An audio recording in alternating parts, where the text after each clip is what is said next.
In the summer of 1845, two proud ships, HMS Erebus and HMS Terror, left the grey waters of England beneath a sky of pale gold, carrying 129 souls led by Sir John Franklin, a man of iron, will and weathered courage, who sought the final secret of the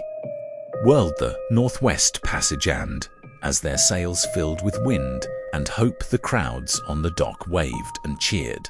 unaware that they were watching not the start of triumph, but the first page of tragedy, for the ships would sail north into a labyrinth of ice and silence, where the sun disappeared for months and the cold became a living thing that crept through wood and bone. And as the weeks turned 2 years, the bright confidence of discovery dissolved into the slow dread of isolation.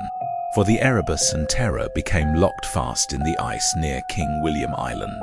their engines silent, their masts shrouded in frost, their crew weakened by lead-poisoned food and endless darkness, the taste of metal on their tongues, their thoughts fogged, their skin pale. And though they sang songs of home and drank to the health of their absent families, they could feel madness pressing at the edges of their minds, until one by one they began to die,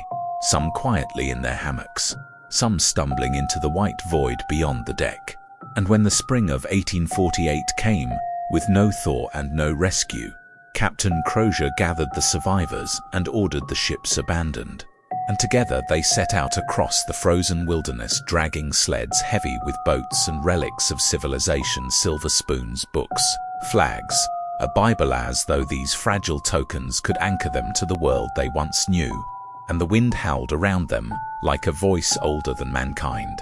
whispering that no man conquers the Arctic, only visits it before vanishing. And so they trudged south toward the Back River, starving, frostbitten, poisoned, their footprints stretching for miles before fading beneath drifting snow, while back in England, Lady Jane Franklin refused to accept loss, sending ship after ship to find her husband. And for years the north grew crowded with searchers who found only fragments, a boot, a grave, a note sealed in a cairn reporting that Franklin was dead and that 105 men were left to march across the ice. And still the mystery deepened, until Inuit hunters spoke of ghostly strangers pulling sleds, of bones scattered on the tundra, of a ship that drifted empty through fog before sinking beneath the sea.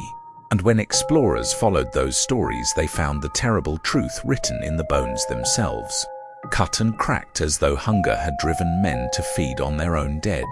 a thought so unbearable that England denied it, for the Empire could not imagine its heroes reduced to cannibals in the snow.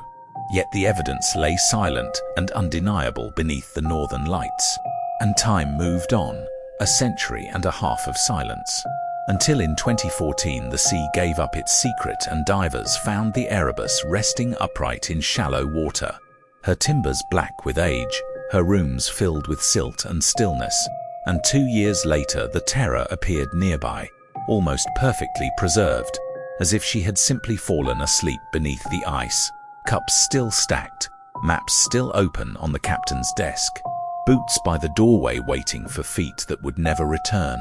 And the divers said that entering the ship felt like stepping into a ghost's memory, the air heavy with unseen eyes, the past perfectly frozen. And now historians know that lead, scurvy, starvation, and the unyielding cruelty of the polar sea conspired together to erase those 129 men from history. Yet somehow their story endures, whispered by the wind that sweeps over King William Island, murmured by the creaking ice that shifts each winter above their resting place. And if you stand there today, amid the vast white emptiness where nothing moves and nothing grows, you might hear it, the slow groan of a buried hull, the echo of boots on snow, the ghostly hum of voices singing to keep the darkness away. And perhaps, as the sky glows faintly green with the northern lights, you will understand what they learned too late, that the Arctic is not meant to be conquered, only respected, that the line between bravery and obsession